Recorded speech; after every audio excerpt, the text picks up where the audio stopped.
The lockdown drill began like any other day at school.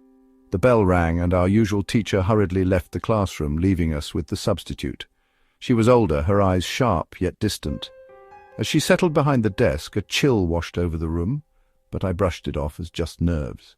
We sat quietly, obeying the drill's rules. We were supposed to sit away from the windows, stay silent, and wait for the all clear. Time ticked on, stretching beyond the usual 10 minutes.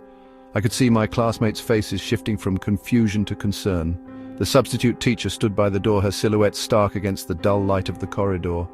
Minutes dragged by. I glanced at my friend Sam, whose fingers drummed nervously on the desk. She kept stealing glances at the clock, as if it would somehow speed up time. I noticed the substitute had not moved from her post, her gaze fixed forward, as if she could sense something lurking beyond that door. Suddenly, a low buzzing came from my pocket. It was my phone. I dared to pull it out, heart racing. I opened the screen and an alert flashed before my eyes. Be on the lookout for an escaped prisoner. My blood ran cold. The picture showed a woman who looked just like our substitute. My mind raced, panic clawing at my insides. I looked around the room. Some students were whispering, others were fidgeting with their backpacks. The atmosphere had shifted. A wave of fear swept through me. I had to tell them, but how? The teacher's silhouette loomed larger by the door, still guarding our only escape.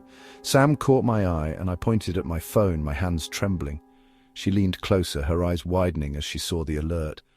The realization hit us hard. We were trapped in a room with someone who might not be who she claimed. My heart pounded.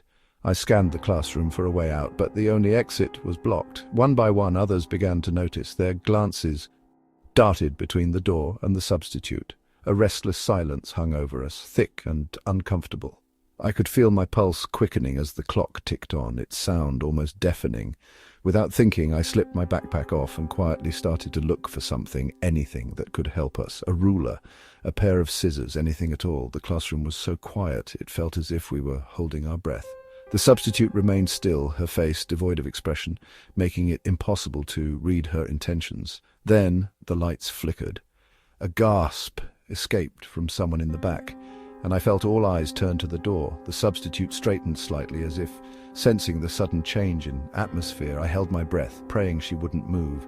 Suddenly, a loud crash echoed from the hallway, jolting us. The door shuddered, and the substitute turned her head ever so slightly. My heart raced as I imagined the worst. What if she was hiding something? What if she was here for a reason beyond the drill? Panic set in as whispers filled the room again. The door creaked, and the substitute shifted. I could barely think as we sat frozen in fear, hearts pounding in unison. Each second felt like an eternity. The clock continued to tick. The crash came again, louder this time, followed by a strange silence. Our eyes turned to the substitute, and I could almost see the gears turning in her mind. Would she let us out? Would she trap us here? As the darkness began to creep in from the windows, we were left with only the chilling thought. We had no idea who was in control. The door held its secrets, and we were too frightened to find out what lay beyond it. The sirens blared, and the lights flashed red, sending chills down my spine. A suspicious figure had been spotted near the school. We were ordered to stay inside our classrooms, hearts pounding like drums. I sat at my desk, eyes fixed on the door, every creak of the floorboards echoing in the silence. Minutes dragged on like hours, and I began to imagine the worst. After what felt like an eternity, the sirens stopped. We were finally told to leave our rooms, but the dread clung to me like a wet blanket.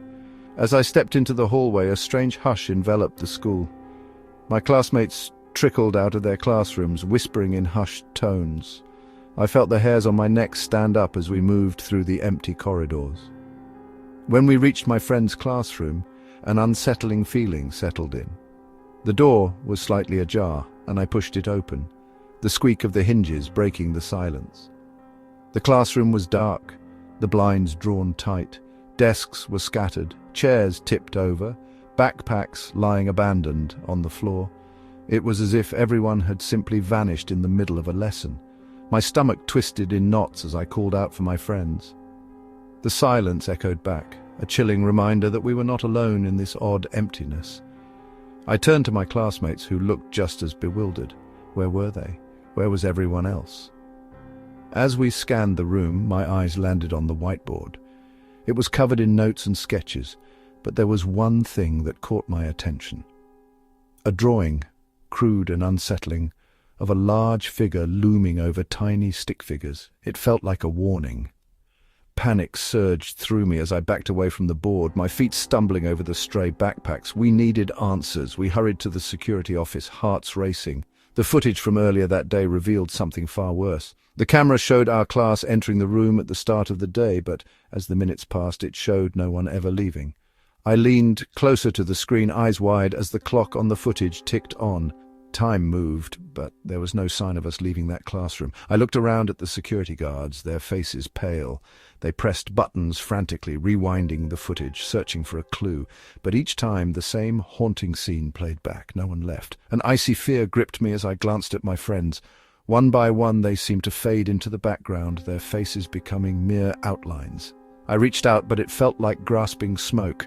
I turned back to the screen, desperately searching for a way to fix this. But the video showed only the empty classroom, and my friends began to disappear completely, their outlines melting away into the shadows of the room. Panic welled up inside me, and I staggered back, but the door to the security office slammed shut, locking me in. I was now utterly alone. The screen flickered, and the last frame of the footage froze, our empty classroom still abandoned. A faint noise echoed from behind the door, then everything went black. The lights flickered once, then went out completely. The sudden darkness fell upon the classroom like a heavy blanket. My heart raced. We were in the middle of maths when it happened. The teacher fumbled with her phone, its weak glow barely cutting through the blackness. Panic crept into my thoughts as whispers floated among my classmates. Something was very wrong. The classroom door locked with a soft click. We all jumped. The automatic locks were a safety measure, but in this moment they felt like a trap. The teacher moved to the door, pressing her ear against the cool wood. Nothing made sense. We had not heard any sirens or announcements, just the eerie silence of our school. In the distance, a noise, a faint thud, followed by an unsettling scrape. It echoed down the corridor. We exchanged worried glances, our faces lit by the dim phone screens. I felt the cold touch of fear creep up my spine. I leaned closer to the window, trying to catch a glimpse of the hall. Outside, shadows danced against the walls, but there was no sign of life. The thud grew louder. I clutched my phone tightly, my breath hitching in my throat. My heart beat faster with every sound. Then I noticed a figure move past the door. It wore a mask, completely obscuring its face. My stomach dropped. It was a shape that glided without any care, a presence that seemed to own the hallway. A sudden crash rang out, metal clanging against the tiled floor. The masked figure had turned sharply. I could almost feel its gaze on me, like ice creeping over my skin. It was searching, and we were hiding. Desperately, I turned away from the door, trying to suppress the rising panic within me. Behind me, a girl whispered that we should barricade the door. We all sprang into action, moving desks and chairs, anything we could find. As we piled our makeshift wall, I couldn't help but glance back. The figure had disappeared. Where had it gone? The silence pressed down on us, thick and heavy. Then the lights flickered back on, bathing the room in a sickly glow. My heart dropped again as I realized the masked figure stood just outside the door. It was not moving. My breath came in quick bursts. I could see the outline of its body, still and watchful. In the back of my mind, I wondered how long it had been there, waiting for the moment to strike. Suddenly, the door rattled violently, shaking our barricade. The masked figure was trying to get in. A chill spread through the room. We huddled closer together, praying it was just a dream, but the harsh reality of the situation was undeniable. I felt trapped, not just by the locked door, but by a sense of dread that wrapped around me. Each attempt to break through echoed like thunder in the silence. Then, just as suddenly as it began, it stopped. The rattling ceased. My mind raced. Had it given up? Moments passed in agonizing stillness. We dared not move, not even to breathe. A shadow crossed the window, and for a brief second I thought I saw the figure standing there again, watching. I blinked, and it was gone. With no warning, the lights flickered off again, leaving us in darkness. My heart pounded in my chest as a single thought crossed my mind. The nightmare was not over. The air felt thick with uncertainty. The door clicked once more, and I knew that something was coming, but I had no idea what it would be. The principal's voice crackled over the PA system, slicing through the usual chatter of students in the school hallway. The words "immediate lockdown" echoed, causing everyone to freeze. I glanced at my friends, confusion clouding our faces. We quickly slipped into the nearest classroom, hearts racing, minds buzzing with uncertainty. As the door clicked shut, we huddled together, our breaths shallow. The teacher, usually calm, looked just as scared as we felt. We all stared at the door, listening to the silence outside, broken only by the soft rustle of our movements. We were told to stay quiet, to keep our heads down. Minutes dragged on, stretching time into something thick and uncomfortable. Then the announcement came again, but it wasn't the principal's voice, it was a different tone, yet the words were the same, an exact repeat of the lockdown order. My stomach knotted. We exchanged glances, and I could see the fear mirrored in my friend's eyes. I wanted to believe it was just a mistake. Perhaps someone was messing with the intercom. The teacher glanced at the clock, but time seemed stuck. We waited, our minds racing with theories, but no one dared to speak. An hour slipped away. The PA system crackled once more, echoing the same voice, repeating the same words. Panic set in. This time it felt deliberate. My heart thumped painfully in my chest. Where was the real principal? Why had no one come to check on us?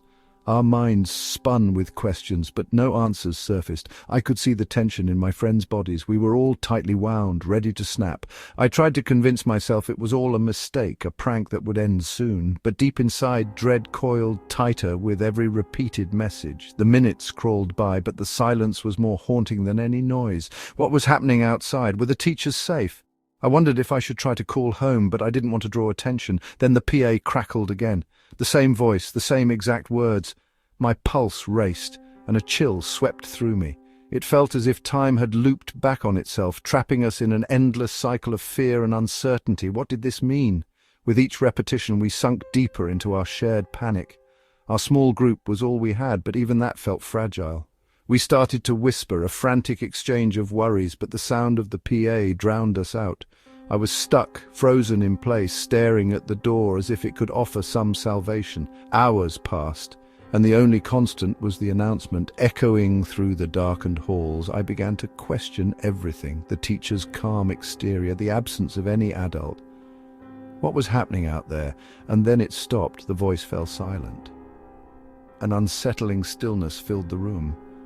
No one dared to move, my fingers trembled. Should we stay put or break free?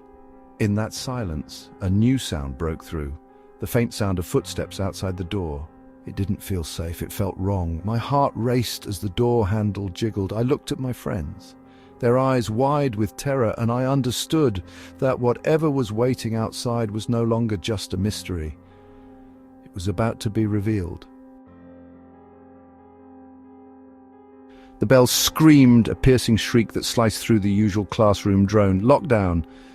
We scrambled, a dozen of us, teenage panic hitting hard. The closest refuge was the janitor's closet at the end of the hall, a small, smelly space usually avoided.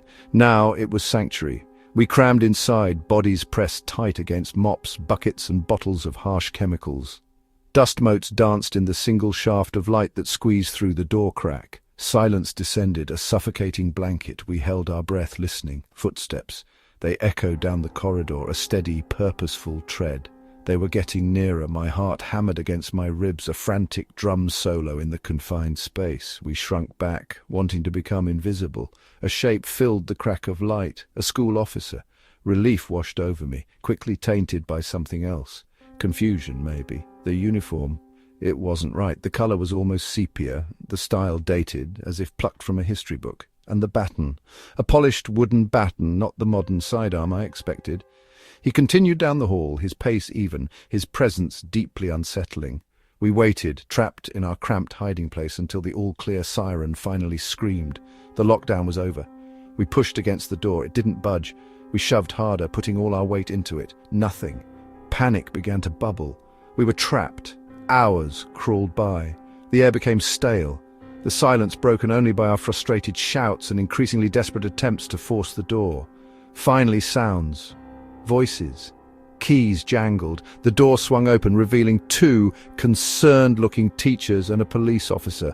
Relief flooded us, followed by a wave of questions. What had happened? Why were we locked in? We explained about the lockdown, about hiding in the closet, and then we described the officer we had glimpsed through the door crack, the one with the strange uniform and the wooden baton. The police officer frowned. He radioed someone, spoke in clipped tones. A moment later he turned back to us, his expression grave. There was no record, he said, of any officer matching that description ever working at the school. Not now, not ever. They checked records, staff photos, everything. Nothing. He asked us to describe the uniform again, the baton. He listened intently, his brow furrowed. The teachers exchanged glances. One of them cleared his throat. He mumbled that there had been stories in the past.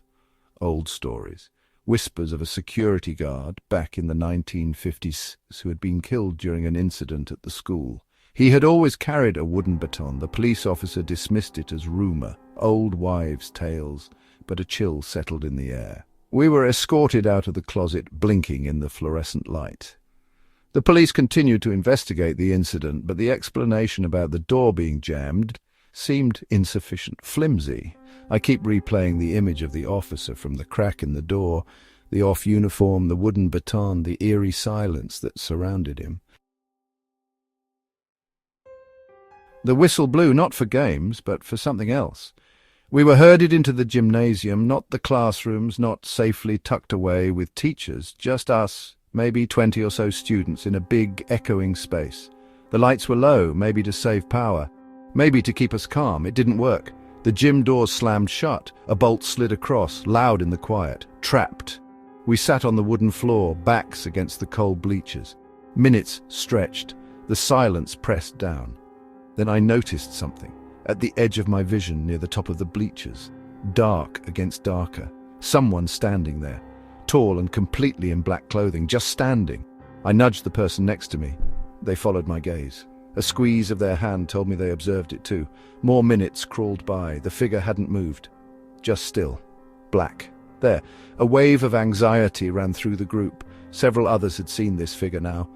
Whispers turned to shivers. Everyone stared, hoping it would vanish. It didn't. A boy tried the doors. Locked, no surprise. He rattled them hard. Still locked. The sound echoed. The figure remained. I tried to rationalize, a janitor, a teacher. But why the black? Why stand so still? Why not say anything?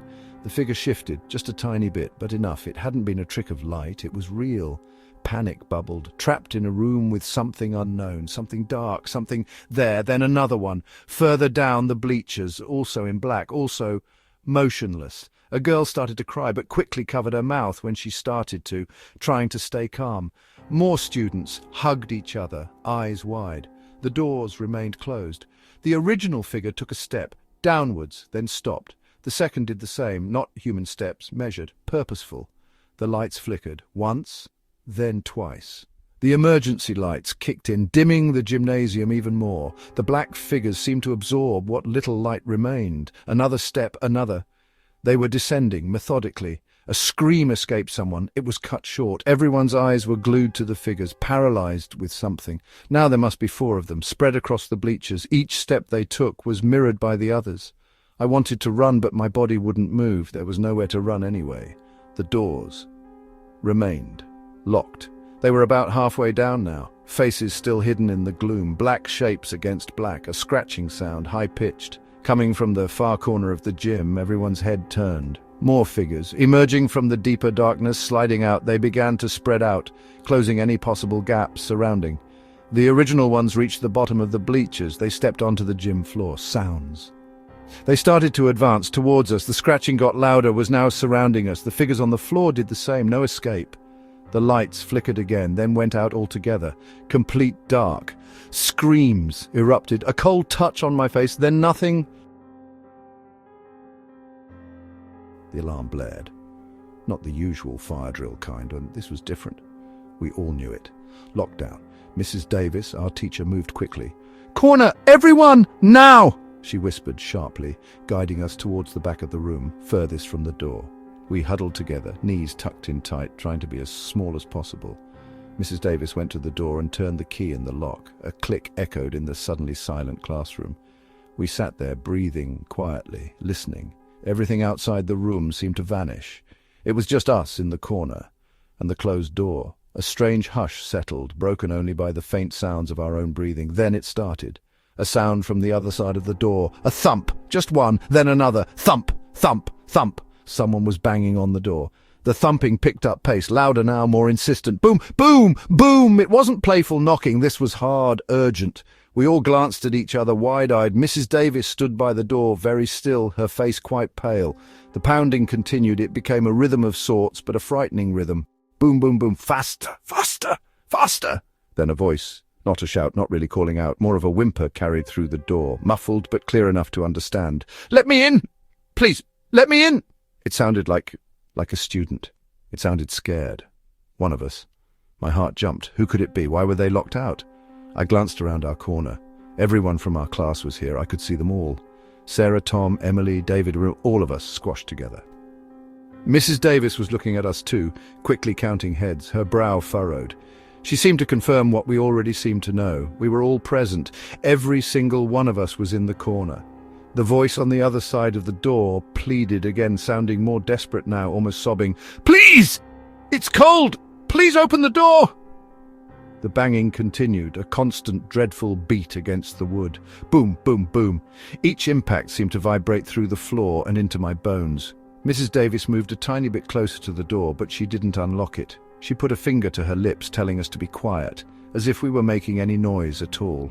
We watched her, and she listened at the door, her head tilted slightly. The pounding still didn't stop. It was relentless, like whoever was out there wouldn't give up. The voice changed again. It wasn't crying anymore. It was more urgent, maybe. "I need to get in. Let me in now." It was still that same childlike tone, but there was something different about it now, something sharper, something that made the hairs on my arms stand up. The pounding became even more forceful. The door rattled in its frame. It sounded like it might break. Boom, boom, boom! Each hit shook the whole room. We huddled tighter, our eyes fixed on the door, waiting, listening, terrified. Then, as suddenly as it started, it stopped, just like that. The pounding ceased. The pleading voice went silent.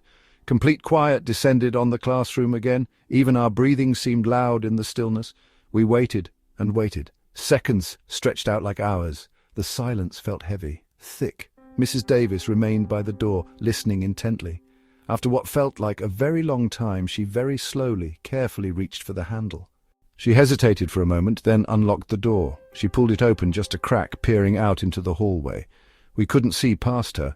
She stood there, looking for a few moments. Then she opened the door wider and stepped out into the hall. She looked left, then right. She turned back to us and shook her head, a puzzled look on her face. She gestured for us to come out. Slowly, cautiously, we crept out of our corner and towards the door. The hallway was empty. Just the usual school corridor, lockers lining the walls, posters on notice boards, the shiny floor reflecting the dull lights. Nothing seemed out of place, nothing looked different, except for the silence. It was still there, hanging in the air. Mrs. Davis made us all go back to our desks. She looked worried, but she tried to act normal. She said it was probably just a drill malfunction, or maybe someone messing about. She didn't seem convinced herself, though. None of us were. Later, after school, the lockdown message cleared. Classes resumed as normal, but everything felt different. We kept looking at the door, at the hallway, half expecting something, but nothing happened. The school day ended. We all went home. The next day, Mrs. Davis was acting even more strangely. She seemed jumpy, on edge. During class, she suddenly stopped teaching and just stared at the door for a long time. She didn't say anything, just stared. It made us all feel uncomfortable. Then, during lunch break, the head teacher came to our classroom. He called Mrs. Davis out into the hallway. We watched through the window as they talked. The head teacher looked serious, concerned. Mrs. Davis looked pale and was talking quickly, gesturing with her hands. After a while, Mrs. Davis came back into the classroom. She was very quiet. She didn't say anything about what the head teacher wanted. She just went back to teaching, but she seemed distracted, distant. At the end of the day, before we all left, Mrs. Davis said something a bit odd. She told us that the school security had checked the hallway cameras. She said they wanted to make sure everything was okay during the lockdown. She paused, then said in a very flat voice that the cameras showed nothing. She said there was nobody outside our classroom door at any point during the entire lockdown. Nobody at all. She dismissed us quickly after that. We filed out of the classroom into the hallway and walked towards the exit. The corridor looked the same as always, empty, silent, but now it felt different. Knowing what Mrs. Davis had told us about the camera, it changed everything. I glanced back at our classroom door as I walked past, just a normal wooden door. But I remembered the pounding, the desperate voice, the feeling of dread. And I thought about the empty hallway on the camera footage. If nobody was there, then who was banging and who was begging to be let in? The thought stayed with me as I walked home. And it stayed with me that night when I tried to sleep. And it still stays with me now. I often think about that lockdown, about the knocking on the door, about the voice, and about the empty hallway on the cameras. I still wonder, what was out there on the other side of that door, and why couldn't anyone see it but us? It began with a scream, not just one, but several, all at once, cutting through the usual classroom buzz. We knew instantly something was terribly off. It wasn't a fire alarm, not a drill. This was raw fear exploding in sound. People were shouting, yelling for everyone to get down, to hide. Teachers, faces white, were pointing, pushing us under desks, into corners, anywhere out of sight. Confusion crashed over us all. What was happening? No announcements blared from the speakers, no calm voice explaining instructions, just pure, unfiltered panic. We crammed ourselves together, students piled on top of each other under desks, backs pressed against cupboards. The shouting continued outside the classroom, a wave of rising terror echoing through the school hallways. We stayed put, knees tucked tight, hearts hammering against ribs. The classroom door was shut. The lock clicked into place by our teacher, a gesture that offered little comfort amidst the escalating chaos. Minutes stretched. The initial screaming subsided, replaced by a different kind of sound, a muffled, frantic energy. Whispers started to snake through our hiding place. What was it? Was it a fight? Had someone been hurt? No one knew. No one was saying. The silence from any official source was more frightening than any scream. Time blurred. The muffled sounds outside faded. A strange quiet descended, a stillness that felt wrong. We remained huddled, unsure what to do. Our teacher, usually so in charge, sat silently, back against the door, staring blankly ahead. Her stillness was more unsettling than any shouting. Eventually, a few brave souls, mostly the older students, started to peek over desks, to strain to hear anything at all. The corridor outside our door was silent, eerily silent. No footsteps, no distant voices, nothing. It was as if the school had emptied in an instant. After what felt like ages, but was maybe only an hour, a small group of students with our teacher at the front cautiously opened the classroom door. We emerged into the corridor, blinking in the fluorescent light that seemed too bright in the unnerving quiet. The hallway was deserted. Lockers stood closed, backpacks lay scattered on the floor where they had been dropped in the rush. The air was still, lifeless. We crept along the corridor towards the main school entrance, the windows there offering a view of the outside world. Other classrooms' doors were open now, hesitant faces peering out. Groups of students and teachers cautiously joined us in the corridor, a silent, bewildered crowd forming. Everyone was asking the same unspoken question: what happened? We reached the main doors, the large glass panels offering a view of the school grounds, the car park, the streets beyond. We looked out, expecting to see what? Police cars, ambulances, some sign of the emergency that had triggered the panic? But there was nothing. The school grounds were empty, the car park was empty, the streets beyond the gates were empty, completely, utterly empty. No cars moving, no people walking, no buses, no anything. Just empty streets, stretching away in both directions as far as we could see. A wave of confusion washed over us, quickly turning to something colder, something darker. This wasn't right. This wasn't normal. Where had everyone gone? It was like the world had simply stopped, or worse, vanished. We stood there, staring out at the lifeless landscape, the silence pressing in on us. No birds singing, no distant traffic noise, just complete, profound silence. The emptiness was vast and unsettling. It felt like a bad dream, but we were all awake, all seeing the same thing. Some of the younger ones started to cry, small whimpers escaping into the heavy quiet. Teachers tried to comfort them, but their faces showed their own fear, their own lack of understanding. There were no answers to be given. We moved as a group towards the windows on the other side of the school, hoping desperately to see something different, some sign of life, some explanation. But it was the same. Empty playing fields, empty roads, empty houses in the distance. Everywhere we gazed, emptiness. The school, once filled with noise and life, now stood isolated, an island of bewildered people surrounded by a silent, vacant world. The longer we looked, the deeper the sense of dread grew. This wasn't just quiet, this was absence. We retreated back inside the school, moving into the main hall, a large space where we could all gather. We sat on the floor, packed together, a silent mass of frightened students and teachers. No one spoke. What was there to say? Hours passed. The daylight outside began to fade, the afternoon sun dipping lower in the sky. Inside, the fluorescent lights hummed, the only sound in the vast silence. We hadn't eaten, hadn't drunk, hadn't moved much from our spots on the hall floor. We just sat and waited and stared out at the empty world through the high windows.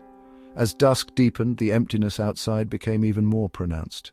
The shadows stretched, long and distorted, across the deserted streets. The air grew colder, a chill seeping into the hall. The silence became heavier, pressing down on us. The last light faded completely. Outside it was now dark, but the emptiness remained, a vast black void surrounding our small island of light. We were alone, utterly alone, in a school that felt less like a place of safety and more like a prison. No announcements came over the speakers, no sirens broke the silence, no sign of anyone anywhere, just us in the dark, surrounded by nothing. And the chilling question echoed in all our minds, unspoken but ever present: where did everyone go? The school bell rang. Not the usual cheerful, getting ready for lessons ring. This one was sharp, insistent, and went on too long. I was still running, bag bouncing, trainers pounding the pavement, knowing I was late, again. Rounding the corner to the school gates, I noticed something odd. No groups of kids milling about, no shouts, no one messing around, just quiet. Too quiet. The big metal gates, normally flung wide open, were shut. Not just shut, but chained and padlocked. A shiver went through me. This was very strange. Usually a late arrival just meant a detention. This felt different, something serious. I pushed at the gate, rattled the chain, solid, no getting in this way. Confused now and a bit worried, I walked along the fence line, hoping for another entrance, a gap, anything. The playground was deserted, the football pitch empty. It was like everyone had vanished. Then I noticed a flicker of something by the main doors of the school building. A teacher, standing very still, pointing urgently at the side entrance.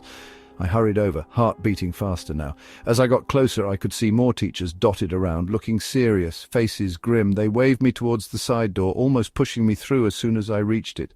Inside it was hushed. Normally the corridors would be buzzing with noise as lessons began. Today, nothing, just silence. A heavy, strange silence. A teacher grabbed my arm, not roughly, but firmly, and pointed down the corridor. "Classroom 6, go now quickly." Her voice was low, urgent. She didn't explain anything. I moved down the corridor, footsteps echoing too loudly in the quiet. Classroom 6, I knew where that was. Empty, usually. Used for storage most of the time. The door was ajar. I pushed it open and slipped inside. The room was dim, blinds drawn, blocking out most of the light. Dust motes danced in the thin rays that managed to get through. Desks were stacked against one wall, chairs piled on top. It was definitely empty and freezing cold. I stood there for a moment, listening. Still just silence, except, no, there was something else. A faint sound coming from outside the classroom door, a sort of shuffling noise, like feet moving slowly. I held my breath, straining to hear. The shuffling sound got a little louder, then stopped. More silence. A silence that pressed in on my ears, making them ache. I needed to get out of here. Find someone, find out what was happening. But the teacher's urgent face, the locked gates, the strange quiet, it all made me hesitate. Something was definitely wrong. The shuffling sound started again, nearer this time, definitely outside the door. Someone was walking past the classroom very slowly, dragging their feet maybe, it was hard to tell. A sudden bang echoed from somewhere down the corridor, not very loud but sharp and sudden enough to make me jump. My heart pounded harder. What was that? What was going on? I decided to hide. Stupid maybe, but I didn't know what else to do. Behind the stacked desks looked like the most concealed spot. I squeezed myself into the narrow gap between the desks and the wall, crouching down on the dusty floor. It was cramped and uncomfortable, but hidden. From my hiding place, I could just see the classroom door. And here, the shuffling started again, closer now, right outside the classroom. My breath caught in my throat. I pressed myself further back against the wall, trying to become invisible. The shuffling stopped right outside the door. Complete silence again, a silence that stretched on and on. I could hear my own heart thumping in my ears, loud and fast. Every muscle in my body was tense, waiting. Waiting for what? I didn't know, but something was coming. Then a new sound. Not shuffling, something softer, a sort of scraping, like something brushing against the door. Slowly, up and down, scrape, pause, scrape, pause. The scraping sound moved from the door to the wall beside the door, scraping along the wall, inch by inch, getting closer to where I was hidden. Closer, closer. It was right beside the desks now. Just on the other side of the thin wooden panels, I closed my eyes tightly, wishing I was anywhere else, wishing I hadn't been late, wishing I knew what was happening. The scraping stopped again, right next to me, so close I could almost feel it through the wood. The silence returned, but this time it felt different. Heavier, full of something I couldn't name, something else.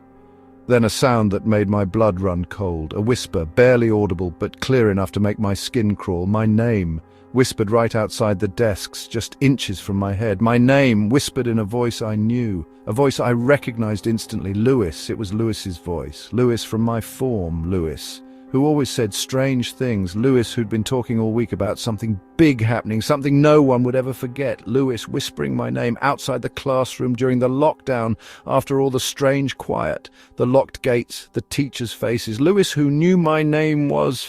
The whisper came again, louder this time, right by my ear. I know you're there.